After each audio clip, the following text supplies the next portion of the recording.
Welcome. Good. Hello. Welcome to the Woodrow Wilson Center. My name is Jennifer Turner, and I direct the China Environment Forum. Been here for 25 happy years. And I'm glad you could join us today for our green tea chat, Fractured Extraction, Shifts in China's Rare Earths Policy. Now, this conversation over tea is part of our China Jet project, which is we're looking into China's role in the clean energy transition in the global south, but a lot of times it also means globally. And I could think of no better people to have tea with today is Cory Combs and Jessica DiCarlo to talk about the rare earth elements. The meeting, want to flag, is also co-sponsored by Wilson Center at ECSP and our Kissinger Institute. And I want to welcome all of you who are joining us. So are you ready to start it, guys? Tea's handy. All right. So in the mid-1990s, Deng Xiaoping said, the Middle East has oil and China has rare earths. Now, his observation actually led China on a path to later dominate the global processing, the mining and processing of minerals that the world is extremely hungry for today. So I guess, sometimes when people read the headlines that we think, oh, China Inc. has won. They've captured this. Endgame. Maybe not. There's a lot of complexity here. So we've got, today we're going to explore how China is shaking up the governance of its domestic rare earth production to meet the global demand for clean energy technologies. And over our tea, we're going to talk about the policies and local center tensions inside China that's around this acceleration of domestic rare earth development.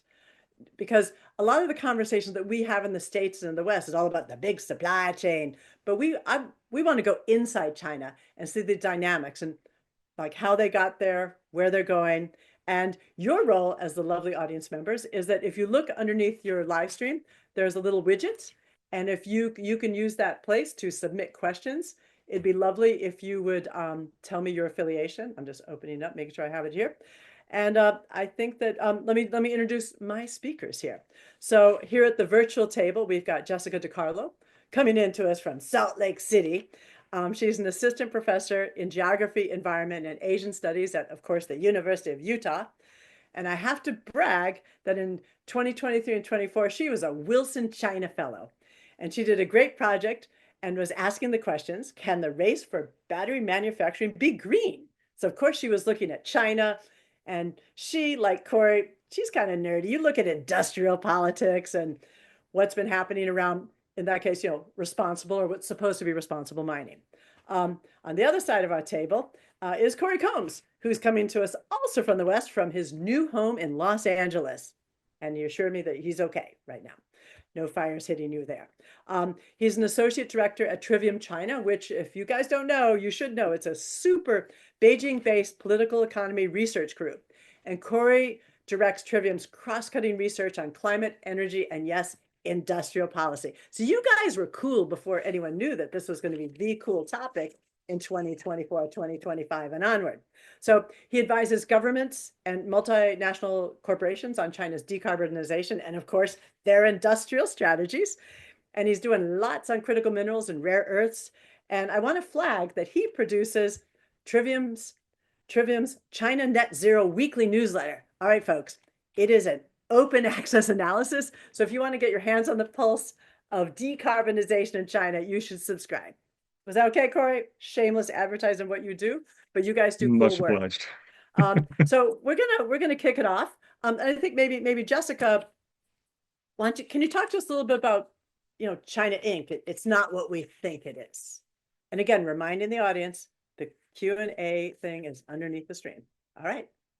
Great. Thanks so much, Jennifer. And definitely plug for Trivium's blog. It helps me stay on top of things. So thanks so much for having us and talking through this paper we're working on called Fractured Extraction. And I think this conversation will end up going a few different directions beyond the borders of China, but also within China and thinking about rare earth extraction in the country. So we are starting from two interesting premises, I think. One, we're drawing on a lot of Julie Klinger's work. She wrote the book Rare Earth Frontiers, and she does some really great historical work looking at the security and military imperatives of rare earth extraction in China. And we're kind of building on that history and looking at the shift from more tech military security imperatives to the push for rare earths as a climate mineral, as a critical mineral for climate, for the energy transition. So some of the work we're doing is kind of pushing us to think about how those narratives are reframing industries that were historically considered really kind of cheap and dirty. That's why they were relocated to China.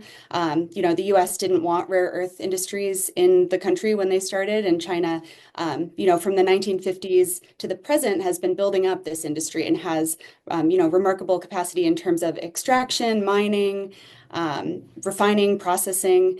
So we kind of start from this historical premise of we're in this moment of energy transition. But what Cory and I became really interested in looking at China's policy is how, like many other sectors, China is not this undifferentiated mass, this monolith, but that we have so much happening in an industry that's moving towards consolidation on a policy kind of level. But then when you look at actual implementation of consolidation efforts, they on the ground are much more fragmented or fractured, as we say in the title.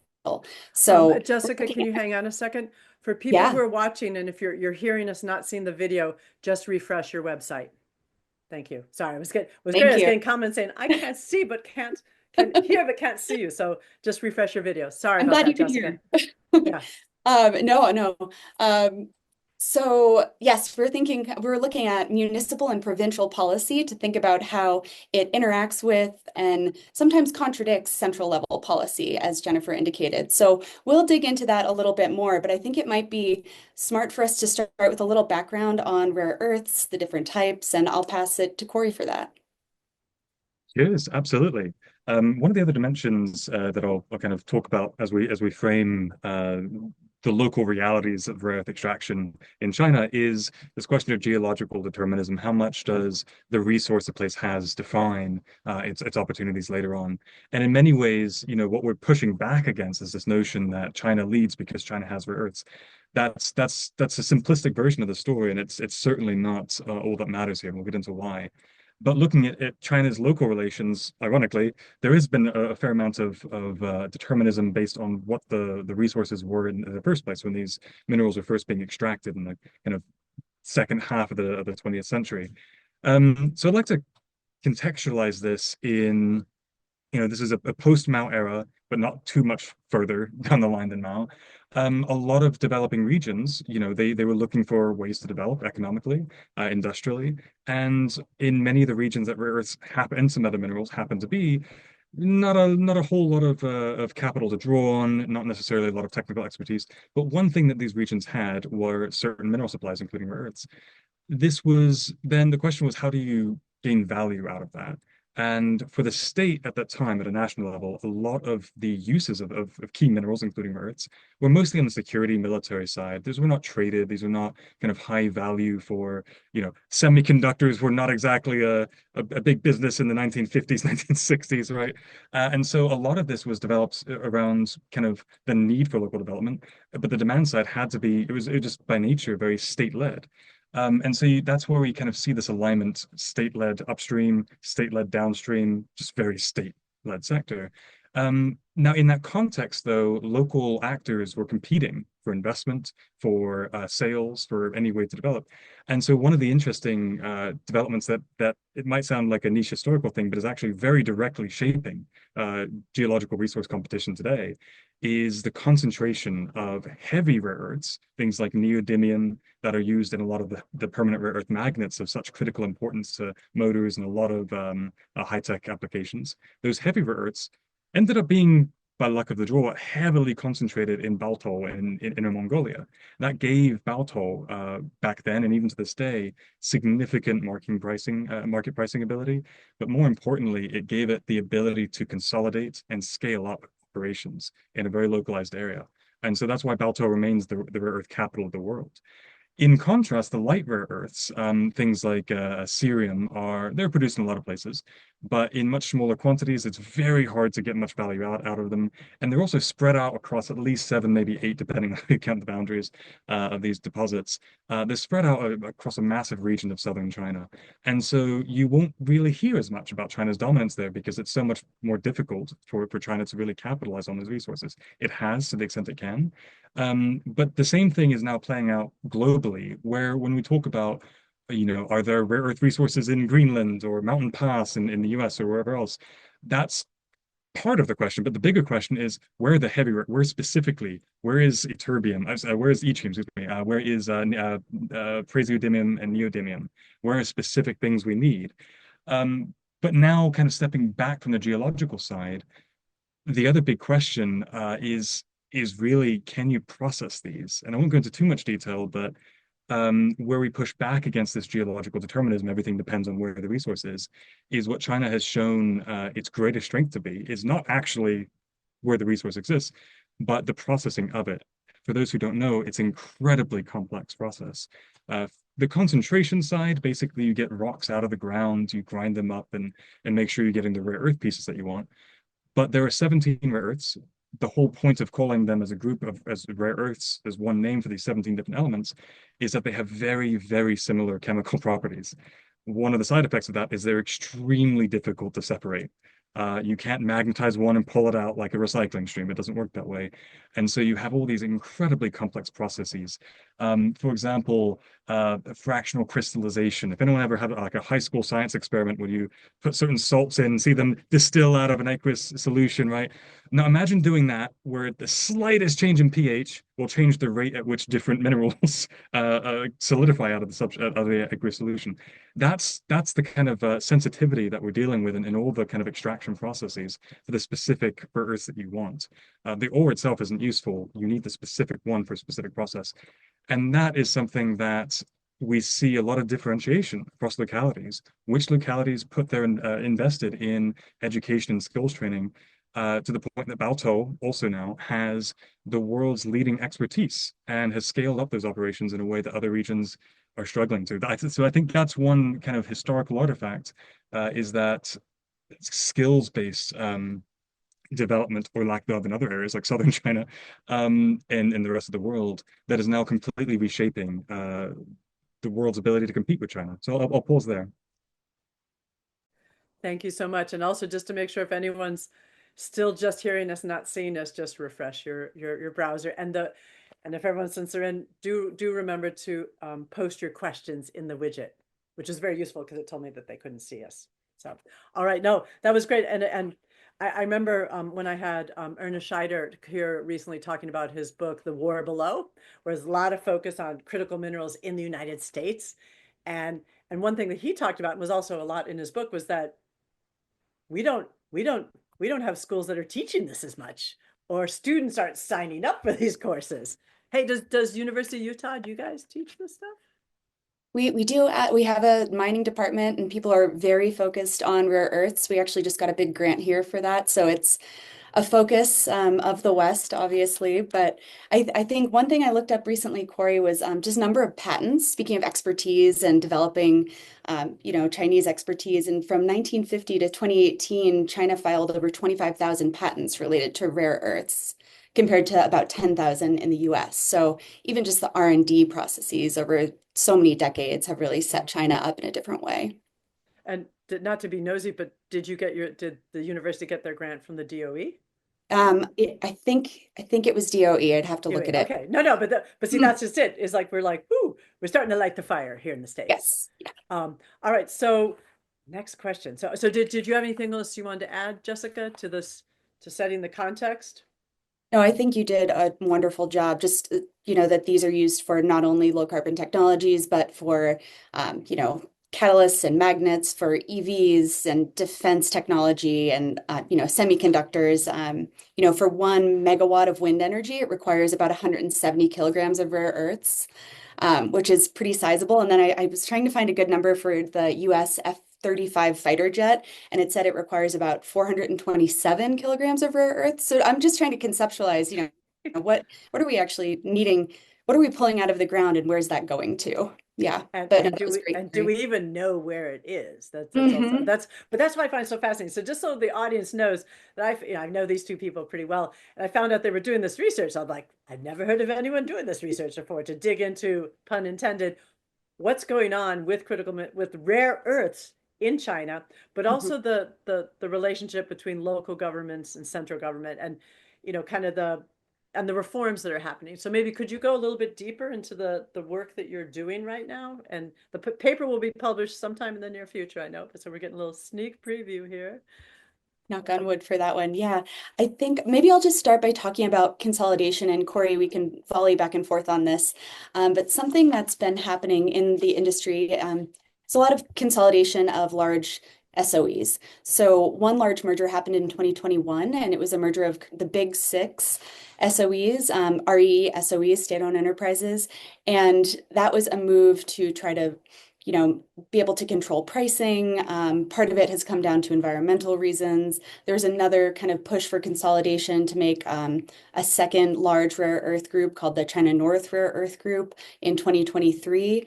And, I know this, I'm talking about consolidation right now, and our title of this panel is called Fracture. And when we started looking at all these consolidation efforts, you can look at kind of the high level Beijing policies and discourse coming out around why consolidation is important, international competitiveness, pricing, et cetera. And that's a part of the story. But when we started to dig into the more local policies, Cory and I became really interested in how new mining sites were being opened up through ongoing competition, through supposed, singular entities now. So, we're seeing that in Sichuan, in kind of the southern seven provinces, they call them, around Jiangxi. Um, a different kind of case than what you're getting around Baotou, but I'll stop there, Cory, if you want to jump in. Yeah, absolutely. And it's this interesting tension between, from outside China, we think of China's rare earth industry as very consolidated because China has the dominance. Within China, though, within Beijing, the whole problem was that it wasn't consolidated enough, exactly as you're saying. And part of this was, on the points of local interests. Uh, in some ways, steel is a more obvious example where there's all these kind of local SOEs, locally backed, and they're really incredibly important for jobs. And so when there's overproduction, Beijing is like, hey, overproduction is bad for the industry. Local governments, local producers like, yeah, but we need the jobs. So like, yeah, let's not cut back. So there's this constant back and forth. And that's kind of a more famous case, which I bring it up. And so there are differences, but I think there is some notable parallels here with rare earths as well. A lot of local entities, they want to gain some of the value of this, especially as the demand. We'll talk more about the kind of different epochs of demand for rare earths and how it's changed so much with the Green Revolution. But in broad strokes, these were not in high demand for a long time. They were in stable demand, but they weren't, you know, Tesla wasn't needing, just thousands of tons of this until relatively recently. And so as that has taken off, a lot of local entities, they want to capture the value of that. And if you're sitting in Beijing at a national level, it makes sense that you're thinking about the China's strategic position vis-a-vis the rest of the world. You're thinking about pricing power. You're thinking about value added from industry domestically as China tries to economically upgrade through industrial upgrading, mostly around value added, increasing value add in industry. And the more fractured that the rare earths element industry is, the more basically wasted opportunity from the transition there is. But from a local standpoint, if you're not in there, you're missing out. And so there's this constant tension. And so that's where also we see this issue of illegal mining. For what should be obvious reasons, it's very difficult to get good data on this. If Beijing had better data on where some of these leakages were, it would probably have shut them down by now. But illegal mining, illegal shipping has been a problem that has plagued China's rare earth industry for ages. Why is that? It's because local interests have an interest in producing more and selling more if they can. Again, at an industry level or national level, that has a negative impact on China's industry and China's national interests, so to speak. But it lowers the cost for everyone else. Ironically, those lower costs have also made it even harder for Western competitors to compete. But yeah, so there's this kind of constant back and forth. And so these consolidations that just mentioned, they are partly they're attacking that problem. They're also attacking some of the specific political economy issues around some of the ownership. So a couple of examples of of who was involved in the rare earth industry before the merger of Craig, this China Rare Earth Group, in 2021, was Chinalco. Chinalco is one of the biggest mining companies. Minmetals was also involved, and they had these rare earth subsidiaries. And what they're doing is a big, fairly diversified metals group. But they're pretty profitable in their spaces. They just wanted a finger in the pool. They wanted to have, the chance to capitalize on certain new trends, which furthers the fragmentation. Of course, this is a corporate interest. This isn't a national interest. And so Beijing had to push back on that and say, no, get out of the way. We're keeping rare earths as rare earths. That's it. Everyone else get out. Let's rationalize this. But this kind of tension is going to remain in place for a long time. But now I want to, modify a bit when you're talking about also Beijing trying to control this industry, how many are in it.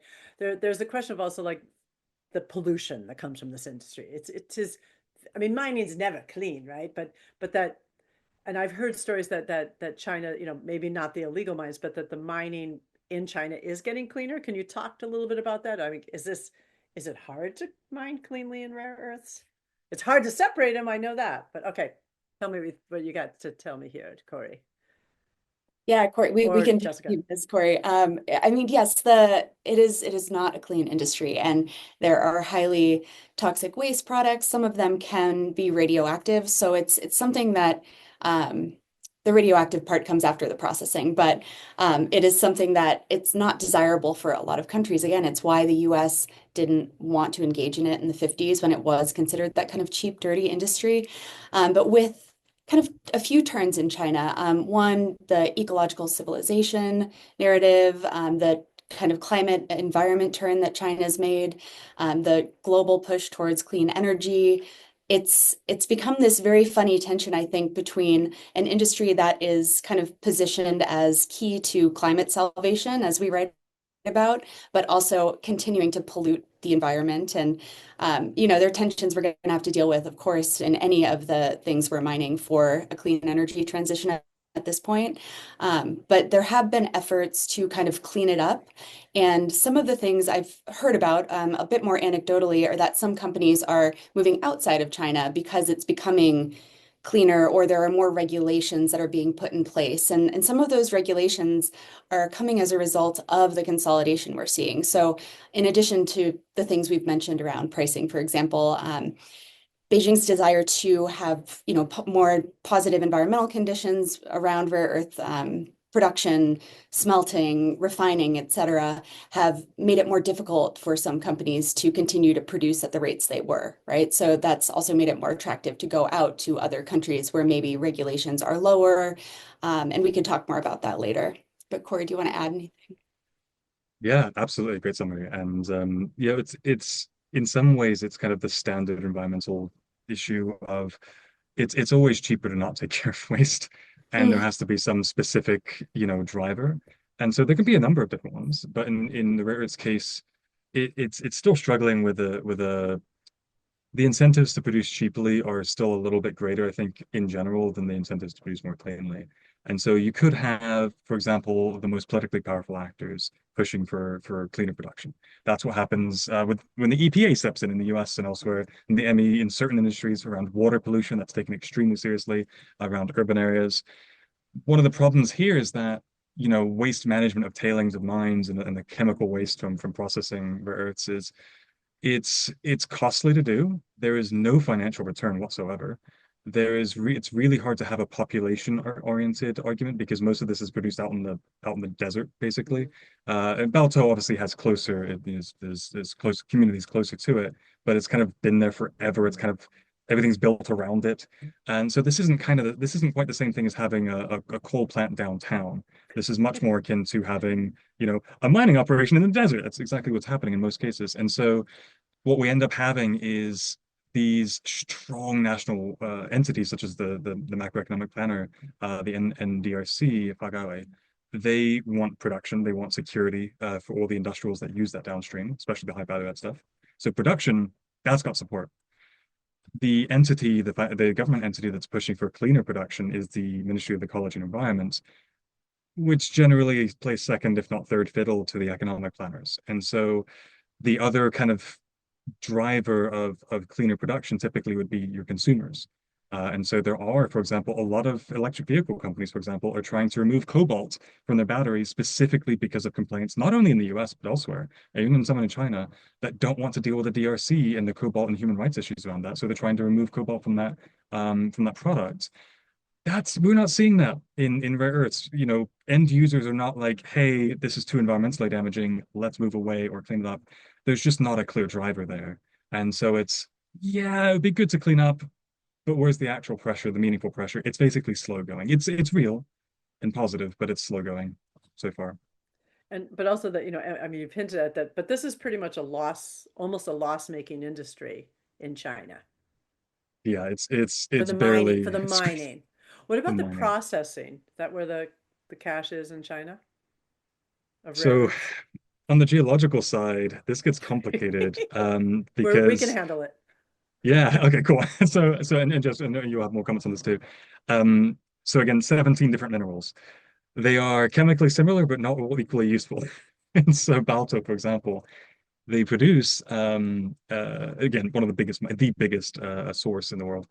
Um, they produce a fair amount of praseodymium, neodymium, these really critical rare earths. No pun intended with critical minerals. But they're produced in just the way the geology is in relatively low proportion compared to Syrian, lanthanum, samarium, things that we don't really need in large quantities, and they produce massive quantities almost as a byproduct of getting the stuff we actually want. And so if 80% of what you pull out of the ground is low value, no one wants it, they're basically giving it away. It's in certain cases, depending on where the market is. Even if there's high value in that little piece, you can't selectively pull one out of the ground. You pull it out, you pull out the rock, and that's what you get. And so the real difference is how much you process various elements, trying to maximize your value add from the stuff you happen to have anyway. Can you reduce the costs of the high value stuff, or can you find other deposits that are worth developing that have a more favorable a more favorable composition? Okay. Okay. So I wonder, can I start asking about, some of these, because Jessica, you already mentioned that some of these companies are going overseas. Can you tell us a little bit about that? Because we know in general, the regulations may not be as strong. So, and you've been doing some research into this, I believe. Yeah, happy to talk about that. This is all very early research, but a lot of my past work has been in Southeast Asia and Laos. And, we had seen these tightenings of mining regulations in Laos, particularly around their 2017 mining law that prohibited the extraction, trading, or removal of rare earths under one of the articles. So that was a very clear law. But we're kind of seeing that loosen now, and the law is technically still in place, but it seems that exploration is definitely happening. Mining is potentially happening. Some reports I read were that there are 15 rare earth projects under construction and 6 in production in several provinces in Laos. So the deposits in Laos are very similar to China's southern provinces, so kind of those light REEs. It's a similar geology. Looking into Chinese language scholarship on this, typically from geologists at that point, is where most of this is mentioned. So I found a few, looking into Chinese academic journals, a few reports and papers on reserve size in various provinces around Laos. So it's definitely a focus. These are all in the past 1 to 2 years. The other place where we're seeing a lot of involvement is in Myanmar. And I was really lucky to talk with a Burmese scholar recently about this and have some friends working on rare earths, some great scholars, if you've read their work, Kevin Woods and Hilary Faxon. And Myanmar, they've seen this huge uptick. I just want to make sure I have all the numbers correct in front of me. Uptick in mines. Global Witness had reported that between 2021 and 2023, there were an additional 300 mines in Kachin State, and that's the state in Myanmar that borders Yunnan province. And you're seeing from there mostly heavy rare earth elements, and all of those are being exported to China. So this, there's a whole history here that we don't have the time to talk about, but the kind of coup that happened in 2021 and the longer history of the relationship between resource extraction, mostly in the form of, timber and rubber in the past, and conflict in the region, you're now seeing that move towards rare earths, I think, in some really important ways. I've heard from, again, the Burmese researcher I talked with, that communities are really struggling with the environmental impacts of this. They're feeling it. It's not a mine out in the desert, right? This is in districts where people are living. So that's one place where I kind of have my eye on and am, just trying to pay attention, watch. Vietnam, there isn't much extraction happening from what we know, but there are large reserves there. And then another country in Malaysia, not for extraction, but sorry, in Asia, is Malaysia, where there is some refining done as well. So you're seeing a lot of this happening regionally, that I think these are very worthwhile projects to pay attention to, especially as China keeps trying to, gather a stable supply of heavy rare earths. And are the Chinese companies that are going into Myanmar and Laos, are these state-owned industries that are doing So it? Is it, I asked the do we same know? question. That's a great question. I couldn't get a sense of state-owned or private, but I did. They're smaller companies, right? It's not Mhm. the big name companies at this point, from what I can tell. Um, and there is some kind of working with the independence organization. So it's a lot of kind of profit sharing. And what I also read recently, that you have that happening in part of Kachin, and then some of the opposition party is trying to open up new territory for mines in other parts of the country. Because again, resources have historically funded a lot of the conflict that's been going on in Myanmar. Okay, Cory, it looks like you were trying to unmute there. Jump in. Yeah, as I was curious, just more Yeah. thoughts on the kind of, I guess, feasibility of some of the, especially in Southeast Asia, uh, of drawing Chinese investment on the processing side. So for example, as a comparative case, Indonesia has done this very successfully with nickel, Yeah. in various cases, where large nickel supplies and a bunch of Chinese producers were getting this out of the ground, sending it to China and processing. In Indonesia, this is for viewers' context. Indonesia's like, no, if you're going to invest in extraction, you're also going to invest in processing here. So we get to capture some of that value. And that's exactly what's happened in Chinese companies, many state-owned, largely state-owned, have given that investment, and it's helping Indonesia upgrade.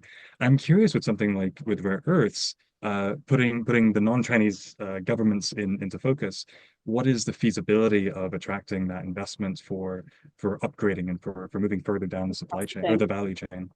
Yeah, the first thing that makes me think of is the waste disposal. I think that's where a lot of countries get really caught up in it, because it is an expensive, intensive process. And I believe that's why a lot of countries are trying to push back on setting up processing.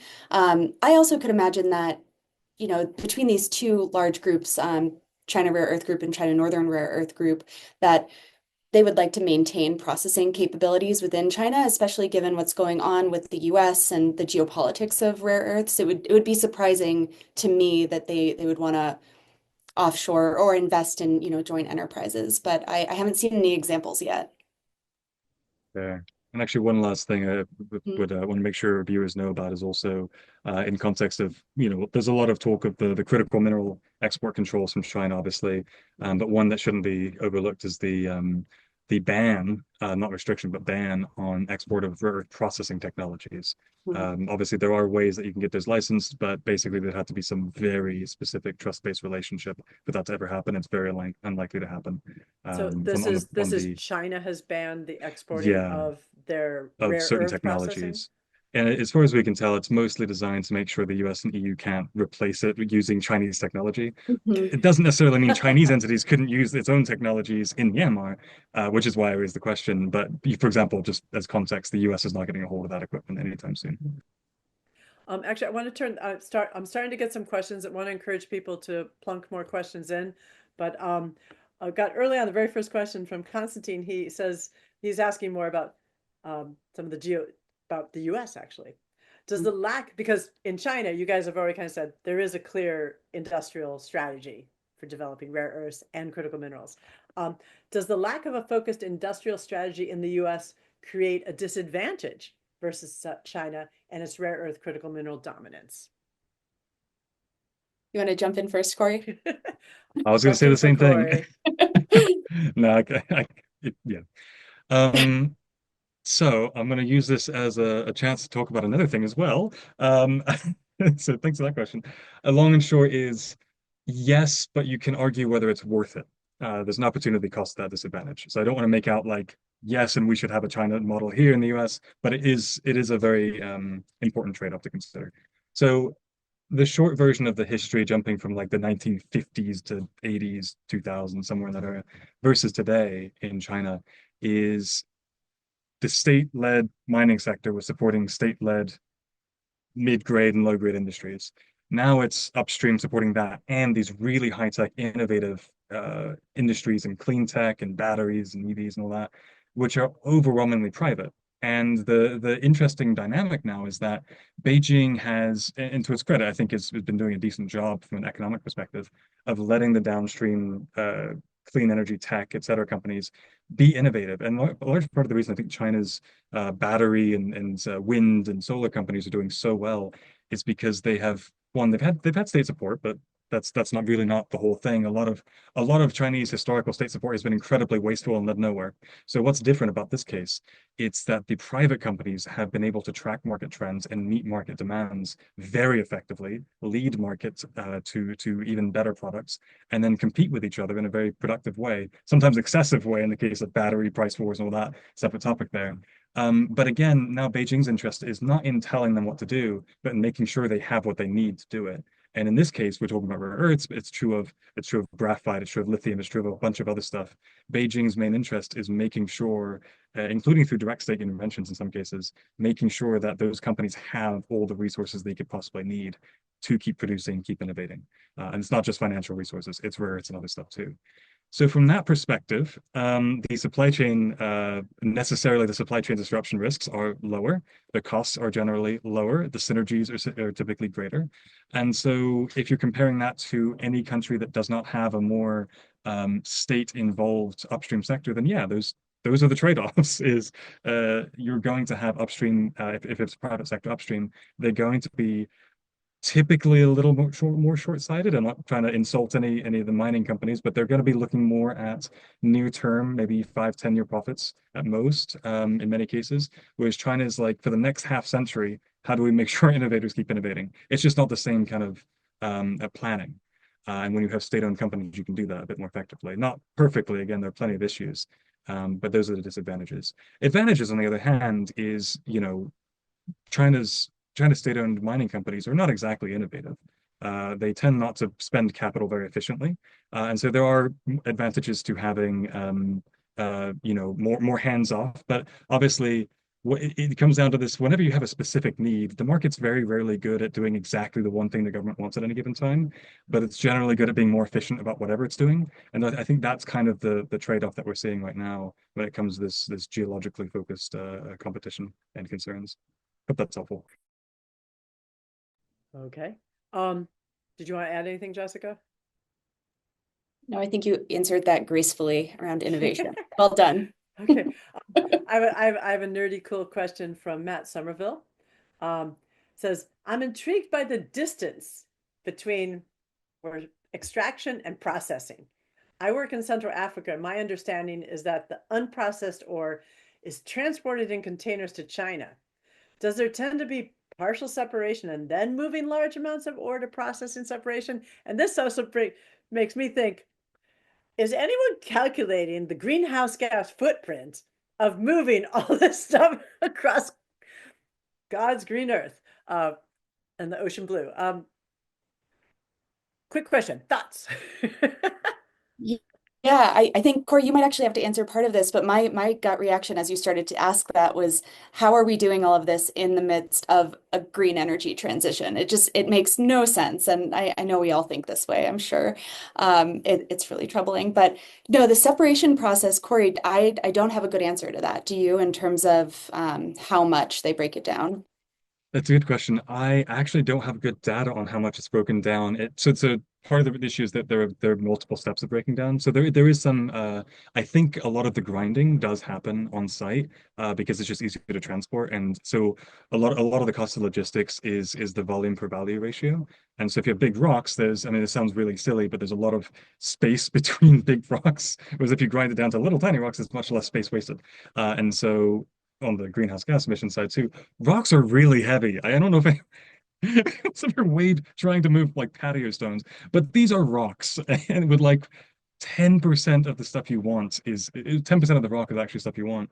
And so, there is a good question over if you could get more grinding to get out of some of the, what you're typically bastnasites and monazite and stuff like that. If you can get it down to a greater concentration of rare earths, even if they're unseparated, that would be much more environmentally friendly from a kind of emissions per value perspective, and certainly a weight per value and correspondingly perspective.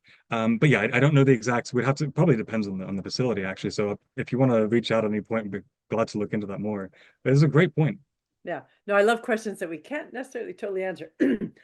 There's a Wilson Center fellow, Margarita Balmaceda. She has a question for you, Jessica, that you had discussed how regulatory frameworks may affect Chinese involvement in rare earth production in Laos and Myanmar. Do we have a sense of how regulatory frameworks may also affect the form of Chinese investments in other areas such as Latin America? That is a really good question. I am not a Latin Americanist, so I have to admit that I could speculate on some things, but how Chinese regulatory frameworks are affecting the sector. Well, but I think they're kind of interested how the regulatory frameworks in the countries Country, yeah. where they're invested. I mean, I could interject because we have a new fellow at the Wilson Center that was talking about some of the critical minerals. I mean, he's mainly talking about critical minerals in Latin America and in Bolivia, and how that or was it in Chile, where they had you know there are Latin American countries that are inviting in different international organizations like the big lithium flats, and it's kind of like like the British Bake Off show. It's kind of like the the lithium bake off, that different companies come in and kind of compete to show that they've got the good tech to get things done and to be clean about it. And yeah, there's this kind of competitive air, and I think I mean, but again, these questions are important, and we don't. But I mean, the key is that whether or not will any country that invites in the mining and the processing, will they actually step up and regulate the pollution? But then you're losing your profits, right? Cory, do you guys, is there a Trivium China Latin America I think person? you have a Chile point that could be good, Cory. I am also not a Latin America expert by any stretch, so I'll just talk a little bit about one thing we've been monitoring, which is some of the interestingly enough, private companies, Chinese companies investing in lithium and lithium triangle countries like Chile. I don't have the details offhand, many of the updated details offhand, but I know that there have been national and state level government tensions over state level decisions to allow Chinese miners to come and invest in lithium. And again, it's a very frankly it's a complex case legally and policy wise and regulatory. Who has the right to regulate land use is always a complex issue in every jurisdiction, and that's where the limits of my knowledge have. I don't know the details in Chile's case, but what effectively has happened is state wants this investment, billions of dollars of investment, high value, with a long-term growth trajectory of lithium. But the state doesn't necessarily want dependence on China. It doesn't necessarily want there's a political, dimension, a geopolitical dimension too, that typically the subnational governments don't have to worry about as much. If and for Beijing's part, what's been interesting on the other side of the regulatory picture is that Beijing has been, relatively speaking, hands off with private companies' investments overseas. Obviously, it pushes back whenever there's like EU is going to tariff NEVs. Beijing, sounds the alarm and stuff, but they're not, they're not necessarily getting involved in specific negotiations around a factory in Hungary or whatever. They absolutely do that in the case of state-owned enterprises. And so one thing that's been interesting is to see if maybe some of the regulatory issues on the destination or target country for investments in various regions. One of my first questions is there a difference in sensitivity to Chinese investment if it's led by a state-led versus private actor? sounds like an obvious question, but sometimes it's just Chinese is what matters. Other times it's state-led is what matters. And so I think that's going to be really interesting as we see more private companies like CATL and BYD are investing direct battery and NEV company, respectively, or other way, are investing directly in lithium. And CATL is going to single-handedly probably open up the Bolivian market with a huge infrastructure deal. Yeah. Unheard of. Private company. So anyway, that's one dimension I think is very interesting around all But this. they are a private company that has the reputation of wanting to be clean and green. So who Yes, knows what and we that might see there? Maybe this is the future we all want, right? We're gonna ping across the globe again. Steve Myers is a question for you, Jessica, about your comments about Myanmar. He said that it was reported in October 2024 that the ruling military took control of a mining hub that is a major supplier of rare earth oxides to China. Was that resolved, do you know? And also questions, how much does security play into investment for other countries? You know, like investing, I mean, them doing the mining in Myanmar, there has to be a lot of security concerns. And is that, and that makes it more expensive. Yeah, yeah. I did read about that and was checking in with the person I mentioned recently to get a sense of, if mines are still operating. And from what they told me and from people on the ground, yes, they are very much still operating. They had tried to take over some of the mines, and I think that's resulted in more of a profit sharing model. But again, a lot of this is anecdotal. I don't want to say this is, the end all. I haven't been on the ground myself looking at it. The security element is a huge part of this. I mean, mines, so many anecdotes from Laos, actually, whether it's mining projects or big infrastructure projects, even, somewhere they're sending private security details. So yeah, these companies are coming with typically Chinese security details, and that adds a whole, layer of cost. And also think about the towns they're moving into, right? These villages where it's not just, again, middle of nowhere, it's places where people live, where they're dealing with a lot of struggle in terms of, the government and sociopolitics. But then you have laborers coming in, miners coming in, you have, Chinese engineers, a whole security force. So it's changing the social dynamics in this place, and really it's very disruptive. In the Myanmar and Laos, are they bringing in Chinese miners or are they hiring local? Do we know? I think Or both, from what I've both? heard. Okay. Yeah. Okay. Another question. Could the panelists share more on the point they mentioned earlier on the pressure that some Chinese companies, just like their Western counterparts, have felt to reduce dependence on DRC cobalt? Could the concerns be generalizable to other countries? I mean, we always hear about how is everyone kind of slowly trying to walk back? But what about it? What are your thoughts on this? I might need a second on this one, Cory, if you have any hot thoughts on it, but I keep Sure. volleying it to you. I'm so sorry. Nah. Sorry, I'm just gonna fix my headphone here. The hot take is maybe not that hot. It's a moderately broken kettle hot. The where I see so first of all, Chinese mining is generally somewhat opaque, unsurprisingly. So I'm reading a lot between the lines. But where I have seen direct evidence of a pullback, it's usually much more related to supply risk and cost than, say, human rights. Obviously, there are overlaps, but where, generally speaking, more of the DRC disruptions come from human rights concerns in the West. I have yet to see a Chinese company pull back for that specific reason. I have seen some kind of gesture, maybe will kind of diversify specifically to avoid either international issues or domestic issues disrupting the supply chains because they don't want to eat that cost. So it's a very much more kind of standard economic analysis of risk as opposed to, or financial analysis really, of risk than a human rights or political one. Other cases really hard to come by, honestly. Beijing, for what it's worth, has indicated some interesting signals. This is getting a little outside of our given scope here, but when Russia invaded Ukraine, what was really interesting to see was how China would handle oil and gas relationships with Russia. And I think initially a lot of Western analysts presumed, not irresponsibly, it's a reasonable assumption to start with, but I think ultimately correct, that China and Russia, lips and teeth relationship and all that, things would be fine. What happened ultimately was that China said, this is way too risky. basically paused a bunch of massive, really high value transactions. A pipeline is still under discussion, but a lot of the 30-year deals were not being renegotiated initially.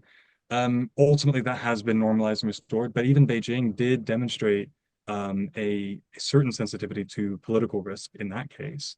So it can happen at extreme levels, but it's something like this. I don't think it's really I don't think it's really driven most companies' decisions outside of specific financial interests so far. Okay. So, yeah, and I oh, add go to ahead. that, if that's okay. So I know that was a company specific question, but and I'll plug the Wilson Center reports that you put out every year. I did some digging into CCCMC, the China Chamber of Commerce for metals, imports, exports, really long name. And it's essentially a membership organization of companies, and there are about 4,000 mining companies within that. And they've been leading a lot of the social and environmental safeguards writing in China. So some of their earlier work came out of a reaction to challenges in the DRC with either conflict minerals, cobalt, and they've moved and improved and built on those safeguards through their critical minerals initiative. So I think CCCMC is a nice place to look when you're trying to get a sense of how they're trying to direct their social and environmental safeguards. When I've talked to people who work there, they're sending teams out pretty regularly to Indonesia to look at nickel sites, cobalt sites in Africa. Whenever I ask about rare earths, they say we don't really do any work on that. Why do people keep asking us about that? So I yeah, I think it's really more about that international image that they're trying to set those standards and make sure that their member companies stick to them. But a little tangential, but hopefully that answers part of it. That's okay. I like tangents. Um, okay, Jim Melenex, a diplomatic fellow at the Wilson Center, he asks, this is about overcapacity of rare earths potentially. Mm. As some countries restrict imports of Chinese EVs and clean energy tech, and interest grows in developing new non-Chinese sources to build this tech, and Chinese entities are still racing to cash in on making this, is there a risk of overcapacity in the Chinese rare earths industry? Does the market matter? I mean, what you look like Already you're laughing. already exists. Oh, it Absolutely. exists. Yeah. Yeah, So, it's a good question, and no, so I mean, part of it, just on a geological level, again, back to the basic principles, and we'll kind of expand, is really in a perfect world with Balto alone, there would still be overcapacity. Let me explain that. And what ultimately has to happen is they have to produce um, sufficiently to the lowest common denominator. What did my hand up? Okay, there we go. The new Zoom automations. I'm constantly oh giving people yeah. thumbs Oh up my and gosh, stuff. yeah. And anyway, sorry.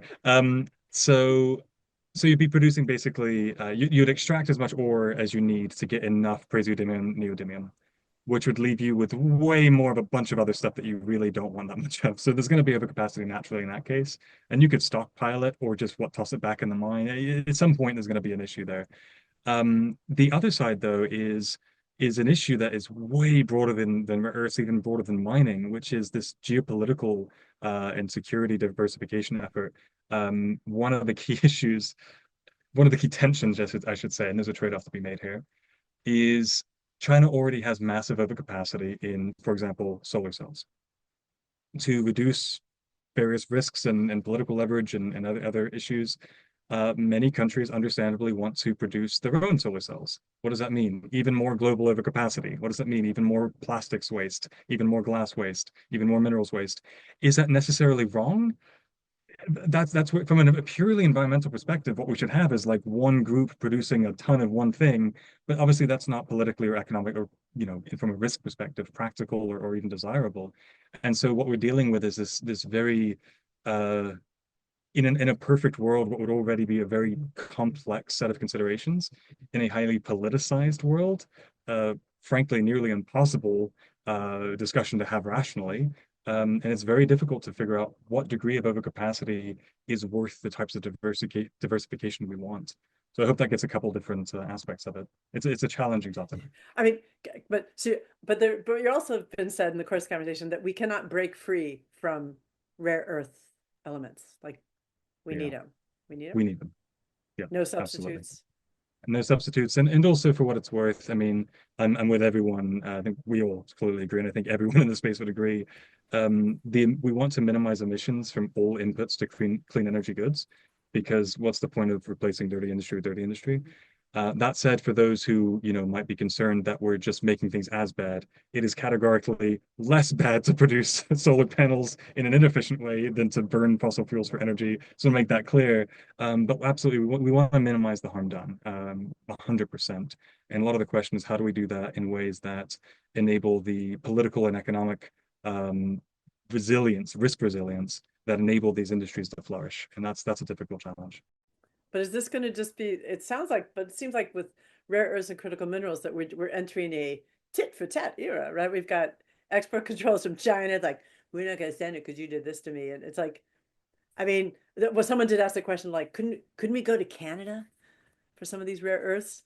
And that maybe with the 25% tariff, if we do that against Canada, I mean, I'm not going to go to tariff. They were asking like if we tariff stuff coming out of Canada, does it make Chinese ones more attractive? But we don't want I don't know. I don't know how we move forward from this. I mean, what are you guys thinking? Like in the new administration coming next week, what are some things that they should be thinking about with this? Just China Inc. I mean, China Inc. won or is still winning the race. Oh, I saw you unmute, but then you muted again. Oh. Oh gosh, what are we thinking? I mean, it's hard to make sense of tariffs that don't make sense. So that's a task. Don't worry about the tariffs. It's more like, I mean, Canada has the rare earths, but yes, they don't process them. Exactly. And there was some, I believe it was this past summer in Saskatchewan, Canada was talking about opening their first processing facility. So I know this is in the works for rare earths. That would make it the first processing facility in North America, if that was possible. And a lot of US mining companies are based in Canada, in Vancouver. So, I mean, that could be a possibility. A lot in my mind remains to be seen in the next couple of months. Okay. And the direction. I also got a guy, Mark said, what about asteroid mining? I'm serious. That's a great question. So Julie Klinger does some really cool work on mining on the moon. So if you pick up her book, Rare Earth Frontiers, she was writing about this in 2017. And that is one thing. The other place where it's not quite happening, where they're discussing it, it's more kind of cobalt, gold, nickel, I think, but is deep sea mining. But again, because of the enormous amount of rock you pull out to get rare earths, that just adds another layer of complexity with deep sea mining. So yeah, there are all these kind of new frontiers, if you will. And Julie's book gets at that really nicely. Yeah, but the deep sea mining, you're vacuuming up the deep sea. Mhm. And Huge yes, environmental you're not problem. disturbing communities. There's no military juntas to trouble with. Don't Mhm. need security, but the ocean is already under such great stress. So there's, it's very tense. And someone asked the question, China's position on marine critical minerals and seabed. Mm. They've got some contracts. They're building the ships. They want to do it, Oh, right? absolutely. Yeah, absolutely. Yeah, the international framework for seabed mining is not well developed. It's still going to be a few more years until that is at best. And so for now, if everyone's working within their exclusive economic zones, that's one thing. But if it's true deep sea outside of the EZs, it's going to be a huge. There's going to be international legal questions for sure. We're actually trying to reach out to international environmental legal scholars. If anyone has any great, send them our way. We'd love to talk with them. The other thing I'd add on kind of Canada and other is I think the big difficulty at the end of the day is not finding deposits. I mean, deposits exist outside of China, but as we said, it's the processing and the way you can. And this is true in a lot of cases. How do you compete with China, especially a 50, 60, 70-year-old industry that's been able to scale and develop with expertise? How do you compete on scale? And you don't have to be exactly the same if you're willing to pay a price premium, pay 10% more for something. It's a little different if it's 5 times as expensive, but let's say you just need to get scale to some point where you can reasonably pay for non-Chinese processed minerals. And I think long and short, in a lot of cases, the answer is not doing it alone. And so a lot of what we're looking at now is, will the mineral security partnership amount to much? Will it actually drive joint investments, or will it devolve into, well, we want this piece of the value chain, we want that piece? If the US, Canada, Australia, Japan, Greenland, if everyone can actually cooperate and split that value chain, there's a lot of opportunity. There is some more support coming through. We'll see if Trump keeps it on the Supply Chain Resilience Initiative, which is Exim Bank support for imports from non-Chinese sources. Usually they support exports. In this case, trying to diversify imports. So there are a lot of levers that can be pressed. The question is how effectively they're used, and whether or not we actually use the tools we have to coalesce instead of further fragment the rest of the global ecosystem, because that's the challenge, is competing with China on scale. Okay, we got 2 minutes left, and just want to make sure that we go back that you guys are doing this research. I mean, I see why it's kind of valuable, but what would you say, why is your research, why is looking at inside rare earth dynamics, why is this important for policymakers in the US? If you don't like that question, answer any question you want. I'll give my 10-second deal. If you want to effectively combat a challenge, you have to properly understand the details of that challenge. Treating China as a monolith in most cases misses the dynamics that make it competent and make it capable, and also hide the weaknesses, the challenges it faces. And so a lot of policy we see is not China building on strength, it's trying to shore up weaknesses. And so if you understand those, you can understand, one, what mistakes not to make in your own systems, and two, how to potentially diversify in a way that would actually be put you in a position to compete effectively. I think it's impossible without really understanding the drivers behind China's success. Okay, we're going to make that your soundbite. What about you, Jessica? If you don't want to be soundbite, you don't have to be soundbite. No, I'll do my best. I tend to go, well, with this paper, we're talking so much about China not being monolithic. And I think, we kind of come back to that over and over again in both of our work. And I think one other part of that is that if you understand kind of the nuance of a place, and you can kind of anticipate next moves, right? So it's that understanding that Cory's talking about. But if this is going to be an era of competition, which it certainly seems like it is, then being able to anticipate, how certain rare earth groups and the government and, localities interact with each other will better set up the US, I think, to either engage in that industry or ideally learn from it and try to set up our own, although that's going to take some time. So have to watch and see. Great. Well, I want to applause to you if the people in the room would go, yeah, good conversation today. Good tea. Want to flag for everyone watching that next week on the 23rd at 10 a.m. Eastern Standard Time, I've got a panel we're talking about what's next for US-China climate relations, because stuff's still going to happen, and I'm sure rare earths will come up in there as well. But Cory, Jessica, thank you so much. Once this paper comes out and everything you guys do, we're going to promote it. And everyone have a really good, well, in DC, we're having little gentle snowflakes. So have a good afternoon if you're in DC and the snowflakes. Bye-bye, everyone. Thank you. Thanks so much. Thank you.